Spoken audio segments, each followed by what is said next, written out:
So it's a really nice day today and I'm in my bedroom filming a video. It's what I like to do. Today's video is the beauty scenario tag. I thought this was such a cool tag when everyone was doing it, and I think pretty much when everyone was doing this tag, I don't know if I was making videos at the time, but I think this tag is so fun to watch and I really wanted to film this myself at some point. So that's what I'm going to be doing today. Okay people, let's get started. Okay, so the first question is, you have to get rid of all your foundations and you can only keep one high-end and one drugstore. Which do you keep? To be completely honest, personally, I think that I have always preferred high-end foundations to drugstore foundations. And honestly, it is really only just foundation that I have that preference. So I'm going to do this the best that I can and kind of take it back to when I wasn't purchasing things from high-end stores and only buying drugstore foundations. Let's start with the drugstore. The one I chose was the Revlon Nearly Naked foundation, and I'm choosing this as my favorite drugstore foundation because it's very similar to the Revlon Color Stay, but not as thick. And I think that that was one of the main reasons why I didn't like that foundation. I mean, it covered extremely well, but it wasn't my favorite in that I felt like I was wearing heavy makeup, and that is something I'm seriously not a fan of. And so I was really happy with the Revlon Nearly Naked because it says it in the title, it feels naked. It feels like you're not wearing anything at all, but it still has some great coverage in it that I appreciate. In the shade Ivory 110, and yeah, I haven't used this in forever because I am so heavily invested into higher end foundations. I just feel like higher end foundations do the job a little bit better for my skin type and for the coverage that I do need. But if I had to choose, I would definitely say the Revlon Nearly Naked. The two foundations that I adore are the Tarte Amazonian Clay Full Coverage Airbrush Foundation. I'm in the shade Fair Honey. And the second one I am obsessed with is the Laura Mercier Silk Cream Foundation. So let me talk about this one first. Honestly, there really isn't much for me to say. I have talked about this so many times on my channel. Multiple other people on YouTube have talked about this so many times. It's lightweight, it's full coverage, it doesn't feel like you're wearing anything, it blends into your skin nicely. They have so many different colors that you can choose from. It's perfect. It really is the perfect foundation. And then in terms of the Laura Mercier Silk Cream, that is my favorite high-end liquid foundation because I didn't mention before, this is a powder. The Laura Mercier Silk Cream is phenomenal. The coverage is amazing. It makes my skin look flawless.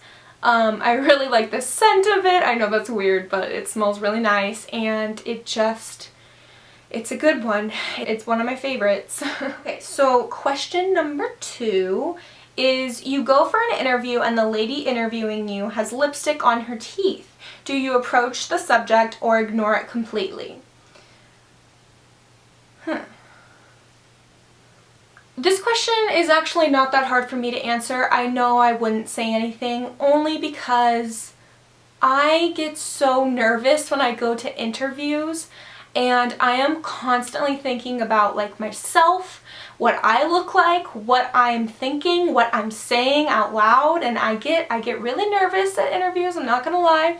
And so I would just be really concentrated on my performance to even, I would probably notice it, but at no point would I like contemplate whether I should tell her or not, because I would just be so focused on the interview, trying to concentrate and focus and be professional, and like, yeah, that's just how I am. I get really nervous about interviews. So yeah, no, I would not say anything. The only time I would say something is if I was just like hanging out with my family and a family member had that, or a friend, but definitely not someone that I wasn't close with. Yeah. Question number 3 is, you're not feeling yourself and you need a pick-me-up. Which lipstick do you put on to make yourself feel beautiful? Okay, so personally, if I wasn't feeling myself, I probably wouldn't go for makeup to make myself feel beautiful. I don't know. I would probably prefer like a bath or like a face mask or painting my nails or something. But if I had to choose a lipstick that makes me feel beautiful, I would have to go for this one. And this is like my new current obsession. I haven't had it for that long. But when I got this lipstick, my love for lipstick just went to a whole nother level. So this is the Revlon Super Lustrous lipstick in the shade Stormy Pink 011, and it's from their matte collection. And it is just, it's my favorite. I got this in the springtime. I believe I did a springtime makeup tutorial, and it's been like my favorite lipstick all through summer. It's probably gonna be my favorite through winter. I really like it. The formula of this lipstick is pretty incredible because it is matte, but it doesn't dry out your lips like a lot of matte lipsticks do. It's very hydrating at the same time, and that is something I'm crazy about. And the color payoff is beautiful. I love this lipstick because it's such a great product to make makeup that may be kind of dull just stand out instantly. Like, it just makes my makeup pop. Does that make sense? Like, it changes the whole face, which I think is so cool. So anyways, again, Revlon Lustrous in the shade Stormy Pink. This is my go-to. Okay, question number 4. You go back in time for a day to your teenage years. How would you do your hair and makeup differently? Okay, so my teenage years, when I really started wearing makeup, which was in like freshman, sophomore year of high school, honestly, I was really into curls in high school, and I don't mean like tight like ringlet curls. I was into big hair, big wavy curls, and so I think that was, I'm honestly okay with that little phase I was in because that's kind of really trendy right now, and so that's really what I liked having, like loose waves, lots of volume. That's just what I liked, and that's what I did on a daily basis until my hair started getting really dry, and then I stopped using heat altogether. Like, looking back on photos, I'm not embarrassed by my hair or anything, but in terms of makeup, I also didn't do a lot of crazy things with my makeup. I think at one time I was like a little bit crazy with the black eyeliner underneath, you know, just on my waterline. I think everyone kind of did that too, at least where I went to school. I just wish I knew like all of the techniques and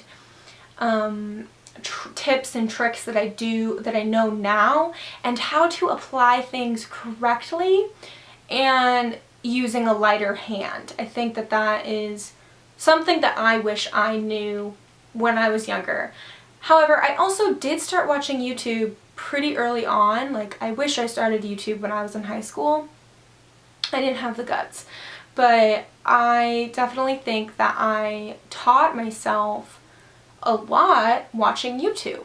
But I wish it happened earlier on. I didn't start watching YouTube until I was like a junior in high school. So anyways, my teenagers weren't that embarrassing, so I guess that's a good thing. Question number 5 is, you ask your hairdresser for a shoulder-length Pixie Lott haircut, but they hear you wrong and give you a pixie cut. Do you A, smile, say thank you, leave, and call your mom hysterically? B, cry in the chair and things get awkward, or C, complain to the manager and demand a refund? I wouldn't do any of those things. I think I would calmly talk to the hairdresser themselves and then talk to the manager, and I would politely ask for a refund. I wouldn't demand a refund. But no, I also would not be afraid to let them know that that is not what I wanted, because I don't want that to happen to someone else. You know, I mean, there's nothing wrong with correcting people when they're wrong, as long as you're doing it in a respectful and nice way. That's my philosophy. Anyways, yeah. Also, I chopped my hair off. I wouldn't say a pixie cut, but I chopped my hair off pretty dang short recently, and the lady that I go to was just like multiple times, "Are you sure? are you sure? Are you sure? I'm like, I'm sure. So I mean, I think the communication is a lot better than this question portrays it to be like. At least with my hairdresser and I. Okay, so question number 6 is, your friend surprises you with a 4-day city break and you have 1 hour to pack. What do-it-all palette do you pack in your makeup bag? So unfortunately, I don't own like a do-it-all palette that has like a lip product, a blush, a bronzer, eyeshadow all in one, like similar to the Lorac Pro To Go palette. I think that's what it is. But I do have some great eyeshadow palettes, and I'm gonna have to go with my Naked palette. You cannot beat this palette. I own the Naked 2 palette and I still go back to this one just because, I don't know, eyeshadows more. I connect with these eyeshadows. Okay. I just feel like these eyeshadows work with my eyes so well, and yeah, and I really love Naked and Buck. I think those are just like my 2 staple colors. I'm wearing them on my eyes right now, and yeah, it's a good palette. I'm so glad I invested into this, and I have had it for years, and I will use this for years to come. So number 7 is, your house has been robbed. Don't worry, everyone is safe, but your beauty stash has been raided. What's the product you really hope is safe? Beauty product that I really hope is safe, aside from all the products I just mentioned, is definitely the Benefit Dallas bronzer slash blush. The reason I say bronzer slash blush is because I use it for both. I use this for contouring and bronzer, just like on the temples of my face, and then I also use this as a blush, so it's a 2-in-1, and this is something that I've had for years. As you can see, the packaging is just, it's getting up there. This is something that never changes in my beauty routine, so yeah, never changes. I love it. Once you have your foundation and your concealer and your powder, this is the one product that just gives my face life. It makes me look tan.